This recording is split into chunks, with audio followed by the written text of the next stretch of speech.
इनके पिता मुजफ्फरपुर में, इनके पिता थे छपरा में। बताइए कि किसी के घर का कोई परिजन अगर इस हालत में पाया गया हो, बिना परिजन के आए हुए बॉडी को डिस्पोजल करने के, साक्ष्य मिटाने की कोशिश किया गया हो, यह तो अपने आप में एक अपराध है, अक्षम्य अपराध है, और इसमें संलिप्त लोगों की जांच होनी चाहिए। राष्ट्रीय जनता दल पूरी तौर पर शिकार जो हुई है आयशा जैसी लड़की, हर घर की बेटी, हर बेटी, आज इनके माता पिता रोते रोते इनकी हालत ठीक नहीं है, बड़ी हिम्मत करके बैठी है यहाँ पर, इसके आंसू सूखे नहीं है। और आज सत्ता प्रतिष्ठान में बैठे लोग प्रवचन दे रहे हैं, बिहार में क्राइम और कंट्रोल है, बैंक रॉबरी से लेकर करके रेप की घटनाएं प्रतिदिन सबूत छोड़ देता है कि बिहार में कानून नाम का कोई चीज ही नहीं बचा है।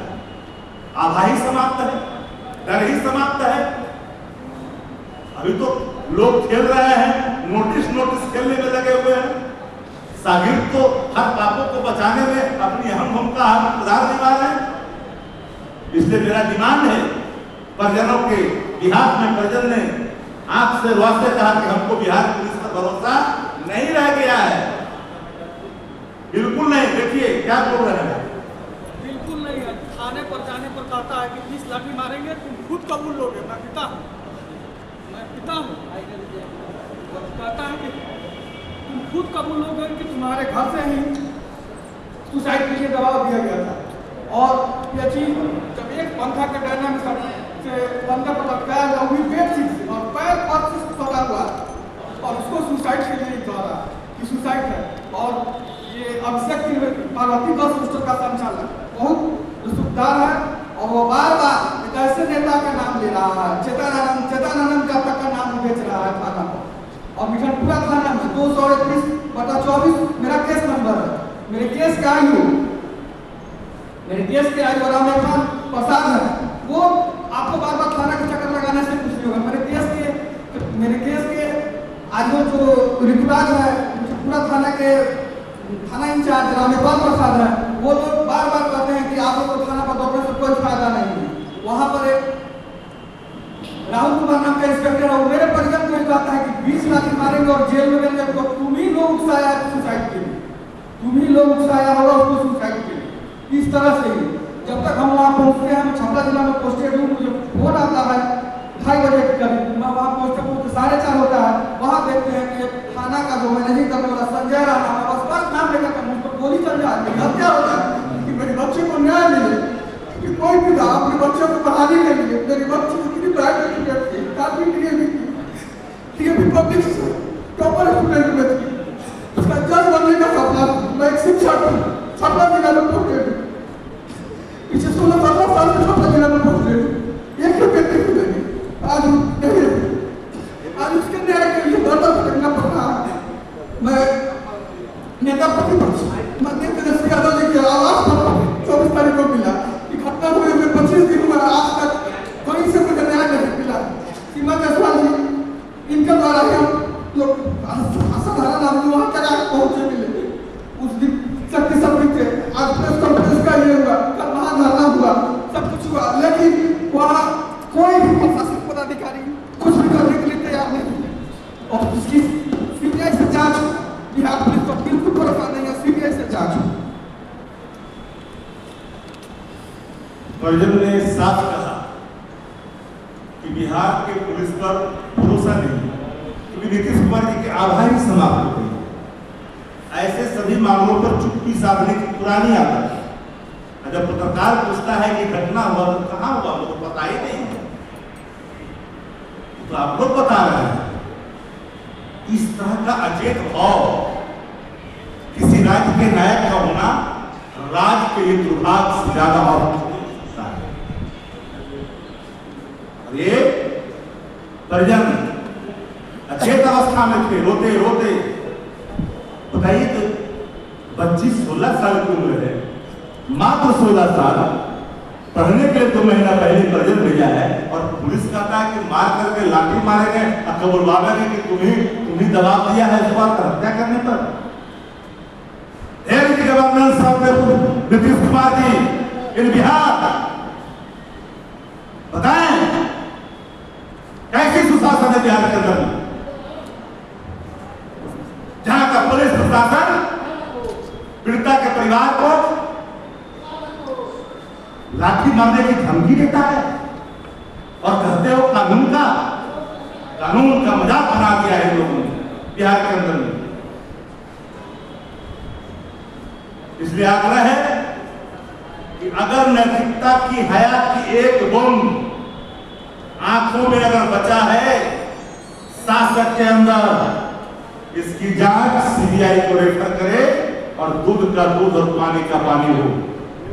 नहीं चाहते सीबीआई तो उच्च न्यायालय के न्यायाधीश के नेतृत्व में इस पूरे मामले की जांच और वीडियो रिकॉर्डिंग के साथ अनकट पूरा सीसीटीवी कैमरे को खंगाली जाए और एक एक पहलुओं की जांच की जाए। Thank you. कारण नहीं, उसके बावजूद भी इसे हत्या के बदले इसको आत्महत्या का रूप देने की कोशिश की गई। सच ये है कि ऐसा के साथ जो दुर्व्यवहार हुआ उस साक्ष्य को मिटाने की कोशिश की गई। सीसीटीवी कैमरे में संदिग्ध व्यक्ति को देखा गया और सीसीटीवी कैमरे में जो संदिग्ध व्यक्ति है वो गर्भ पोस्टर में क्या कर रहा है, अपनी मां से बात करती है रात में, अत्यंत पिछड़ा की बेटी है। मैं बार बार कहता हूं हम डिस्क्रिमिनेशन रेप के मामले में नहीं करना चाहते। कुछ लोग कुछ मामले में हाय तौबा मचाते हैं, लेकिन अत्यंत पिछड़ा की बेटी का दलित का बेटी का सवाल आता है तो लोग चुप्पी साध लेते हैं। इस पूरे मामले की फॉरेंसिक जांच में कितनी जल्दबाजी की गई, मेडिकल रिपोर्ट में जो जल्दबाजी की गई, ये सब रसूख का प्रमाण है। और मैं मानता हूं कि पूरे मामले को शासन ने लीपापोती किया और राज्य की सरकार ने इस अत्यंत पिछड़ा की बेटी के साथ हुए इस दुर्व्यवहार के बाद हत्या पर संज्ञान तक नहीं लिया गया। ये बड़ा ही गंभीर सवाल है। लगातार महिलाओं पर उत्पीड़न ने बिहार का सर नीचे किया है। दूसरी जगह कहीं कुछ होता है तो हाई तौबा मचाने वाली एनडीए इस विषय पर चुप्पी क्यों, दलितों की बेटी पर चुप्पी क्यों? ऐसा अत्यंत पिछड़ा की बेटी है इसलिए चुप्पी है, राज्य सरकार चुप्पी सामने की है। पूरे मामले में प्रथम दृष्टिया चीख करके कहती है ये हत्या है और इस साक्ष्य को मिटाने की कोशिश की गई है। हम हाई लेवल जांच की मांग करते हैं। इनके परिजन चाहते हैं कि इस पूरे मामले को सीबीआई को दिया जाए और ये मामला सीबीआई को जाए और दूध का दूध और पानी का पानी हो। हर मामले में सीबीआई का राज अपने वाली भारतीय जनता पार्टी बिहार के मामले में चुप्पी क्यों? आए दिन ऐसी कितने ऐसा जो लड़की है बताओ, इसकी उम्र ही मात्र 16 वर्ष है, हाल ही मैट्रिक पास किया सीबीएसई बोर्ड से, इसका कोई वास्ता किसी से नहीं। अगर हॉस्टल शोषण का अड्डा बनेगा तो फिर हर परिवार का हर गार्जियन अपने परिजनों के संदर्भ में, अपने बच्चों के संदर्भ में एक बार जरूर चिंतन करेगी। सरकार पूरी तरह से अचेत है और गंभीर नहीं है ऐसे मामलों पर। यही कारण है कि बिहार के हर कोने से रेप की घटनाओं की खबर लगातार बदस्तूर जारी है और एक खबर आप लोग भी दिखाते हैं। मीडिया साथियों, एक आग्रह जरूर करेंगे कि अत्यंत पिछड़ा की बेटी को न्याय मिलना चाहिए। आज उनके परिजन आपने आंसू लिए बड़ी हिम्मत करके आपके बीच आए हैं और ये आग्रह कर रहे हैं। सोचिए कि अगर किसी के घर की बच्ची होती, फूल जैसी बच्ची जिसकी उम्र अभी मात्र 16 है, कच्ची उम्र की बच्ची के साथ अगर ये मानवीय दिल दहलाने वाला हृदय विदारक घटनाओं को अंजाम दिया जाएगा और शासन लापरवाह रहेगी, मानो कि शासन को पता ही नहीं कि जो घटना हुआ। इनके परिजन जब जाते हैं तो लाठी मारने की धमकी देता है पुलिस प्रशासन, कहता है जो करना है कर लो, ये रसूखदार लोग हैं, ये कौन है, ये कैसा रसूखदार है, कहां तक पहुंच है ऐसे लोगों की जो दिन दहाड़े किसी बेटी बहन को इस तरह के कुकर्म के बाद हत्या को अंजाम दे और साक्ष्यों को मिटाने के लिए सारे तंत्र को उसमें लगा दिए जाए। जब इसके परिजन नहीं आए तो बिना परिजन के कैसे आपने चीजों को आपने समेट लिया, परिजन को संतुष्ट होने देते। यहां बैठा हुआ एक आदमी कोई ईमानदारी से बताए कि फांसी की अगर कोई बात होती तो एक पत्ते में नहीं होता, एक पत्ता एक डैना फंदे को स्वीकार नहीं कर सकता है। और ये फोटो चिक चिक के कह रहा है एक डायना है, 3 डायने वाले पंखे में एक डायना में उसमें सटा दिया गया है। चोरी करता है लेकिन ईश्वर वहां संकेत दे देते हैं। आप देखिए जिस तरह के प्रमाण हैं फोटो में, ये क्या ये स्पष्ट नहीं है, ये फोटो स्पष्ट नहीं करता। देखिए जमीन पैर पर है कि नहीं है, एक डायना है कि नहीं है, क्या इसकी मौत इस कारण हुआ है, इसको जबरन नहीं लटकाया गया है मरने के बाद। अगर मेडिकल रिपोर्ट में हैंग की बात आती है तो हैंग में सिर्फ फांसी नहीं होता है, काम करके मारना भी होता है, दबा करके मारना भी होता है। और बड़ी ही चालाकी से इसको इस रूप में खड़ा करने की कोशिश की गई है। इसलिए एक बार हम सभी साथियों से, आज फेस्टिवल है, आज के दिन आपको कष्ट दिया, इनके आंख की आंसू जब नेता के पास गया, नेता भी मर्माहत हो गए, वह भी इसके रोआंस को, इसके क्रांत को, इसकी आकुति को, इसके दर्द को वह भी सहन करने में असहज फील करने लगे और लगा कि नहीं इनको न्याय मिलना चाहिए। साथियों आए दिन न जाने कि हर को किसकी नजर लग गई। अगर कोई दूसरा व्यक्ति होता तो आज तक, अभी तक इस देश में न जाने इसको कितनी हेडलाइन बनाई जाती, लेकिन यह दलित पिछड़ा की बेटी है, दलित की बेटी है, ये महत्वपूर्ण विषय है।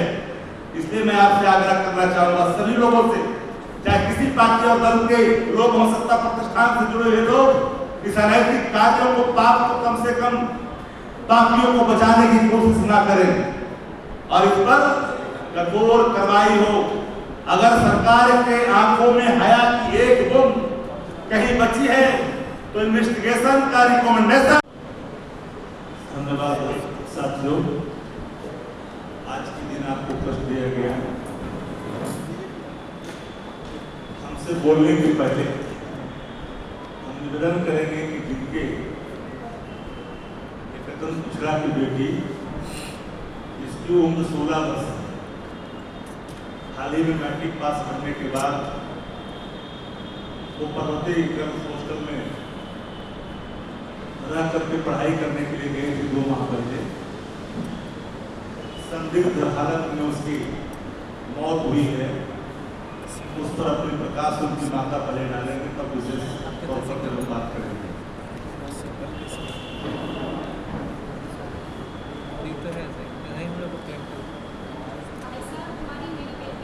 आवाज दीजिएगा, ऑडियो देखो।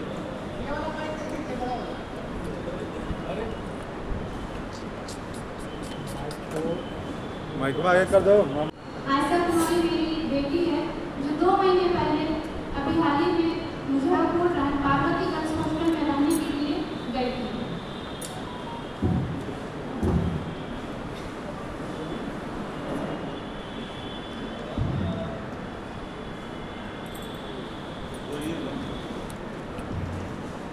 मेरी बच्ची जो बहुत ही एक्साइटेड थी हॉस्टल जाने के लिए। ऐसा क्या था मेरी बेटी के साथ जो ऐसी अवस्था में पाई है? जो बेटी बुधवार की रात को मुझसे बात करती है, जो एकदम ठीक थी, जो खाना खाने के लिए गई। जब उसने कहा मैं पढ़ रही हूँ मम्मी, मैं अभी खाना खाने नहीं जाऊँगी, मैंने कहा जाओ बेटा खाना खा के आओ, तब बाद में पढ़ाई करना। फिर वो जब खाना खा के लौटी तो फिर दोबारा मैंने फोन करके पूछा कि खाना खा ली? उसने कहा हाँ खाना खा ली, अभी पढ़ाई करना है। मैंने कहा ठीक। उसने कहा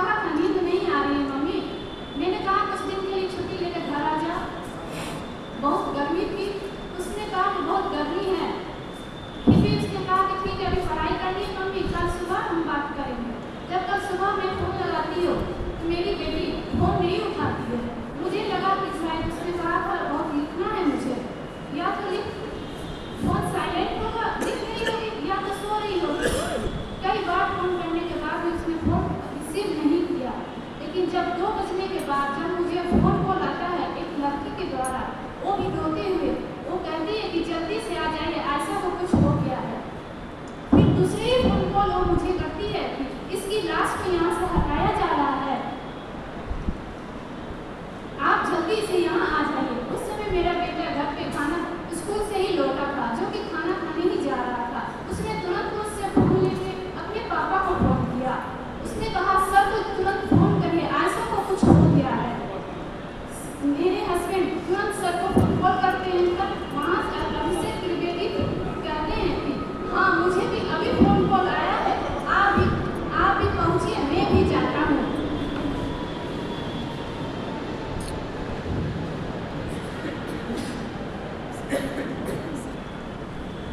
फिर मेरे वहाँ मुजफ्फरपुर में मेरे परिजन, मेरी ननद और मेरे भगना है, वहाँ तुरंत उन्हें फोन करके हॉस्टल में भेजते हैं।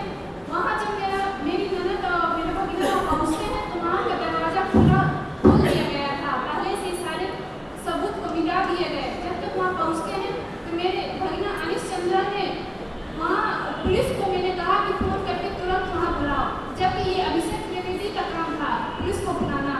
लेकिन उसने सारे सबूत पुलिस नहीं पुलिस को फोन किया, ना ही मुझे। मैं तो ऐसा ही गार्जियन की माँ थी, मुझे फोन करना चाहिए था, उसे उसके पिता को फोन करना चाहिए। जब उसे फोन आता है तो उसने ऐसा कुछ नहीं किया, उसने सारे सबूत पहले मिटाए। उसके बाद मैं वहाँ पहुँची। मैं जब उसे उस तरह से लटके हुए उसे पाया, मैं यही सोचती रही कि ऐसा क्या हो गया मेरी बच्ची के साथ। मैं उस हालत में नहीं थी कि वहाँ जो पुलिस आए या कुछ भी वहाँ हुआ। वहाँ सब लड़कियों से नहीं मैंने पूछताछ की, नहीं ऐसा। लेकिन ये काम तो पुलिस का था, उसने कुछ नहीं किया। पुलिस ने उसके अगल बगल की किसी भी लड़की से ऐसा कुछ नहीं पूछताछ किया। बस इंतजार कर रहे हैं कि लड़की के पिता आएंगे। लड़की के पिता छपरा जिला में स्थित थे, पोस्टेड थे, वहाँ एक टीचर है। वहाँ से मुजफ्फरपुर आने के लिए कम से कम शायद 2 बजे के बाद जब उन्हें फोन किया तो 4, साढ़े 4, 5 बजे तक वो वहाँ पहुँचे। तब तक लाश वैसी ही रही। पुलिस ना ही किसी से पूछताछ करती है, ना ही कुछ भी ऐसा किया गया। मेरे हस्बैंड के आने के बाद उस लाश को उतारा गया। मतलब तब उस समय तक फोरेंसिक लैब पुलिस वालों ने शायद फोन किया था, वो आए थे। वो भी इतनी हबड़ा करती थे, फोरेंसिक वाले जाँच कर रहे थे कि उन्हें जल्दी से जल्दी यहाँ से लाश हटा दें। ना ही उन्हें छत के ऊपर जो लंबाई होती है ना ही उससे नापा, ना ही मेरी बच्ची की जो हाइट है ना ही उससे नापा, और बिना मतलब की गलत रिपोर्ट उन्होंने तैयार करके दिया है। उन्हें एक डॉक्टर होकर उन्हें ये नहीं पता कि मेरी बच्ची कब ऐसी अवस्था में उसका जो टाइम होता है, कितने बजे मेरी बच्ची देखती है, ये तक जो फोरेंसिक में जो दे के दिए कागज दिए हुए हैं, जो अपना जाँच करके दिया है उन्होंने, कुछ भी ऐसा नहीं लिखा हुआ है। मुझे न्याय चाहिए। मुझे अभिषेक त्रिवेदी इस समय जो भागा हुआ है, जो पुलिस उसे अरेस्ट नहीं कर रही है, मुझे जवाब चाहिए। मुझे उन सारे बिहार वाले लोगों से जवाब चाहिए। जब अपनी बेटी को अपने हॉस्टल भेजते हैं तो क्या उस हॉस्टल वाले को ये नहीं चाहिए मुझे फोन करे और मुझे जवाब चाहिए, और मुझे अभिषेक त्रिवेदी की गिरफ्तारी चाहिए।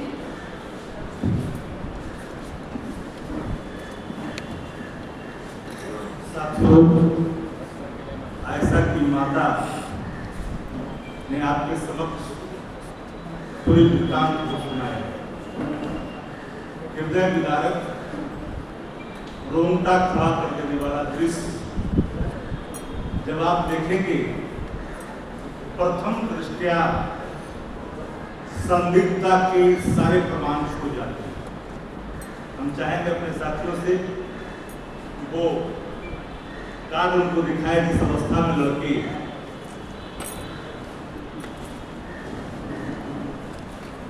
सबसे महत्वपूर्ण विषय ये है, ऐसा रुकेगा भैया, जिस अवस्था में खड़ा किया गया वो पंखे के एक डायना, पंखा में 3 डायना होता है और एक डायना में उसको जल्दबाजी में किया गया। हमने आज तक कभी इस तरह की घटना मैंने नहीं देखा है। पैर पूरा जमीन में सटा हुआ है, इसलिए फांसी का कोई सवाल नहीं है लगाने का। और मुजफ्फरपुर में बार बार उत्पीड़न के शिकार लड़कियां होते रही है। सेंटर होम से लेकर करके इसके हाल ही में दलित लड़की भी उत्पीड़न के शिकार होकर के उसकी भी मौत हुई।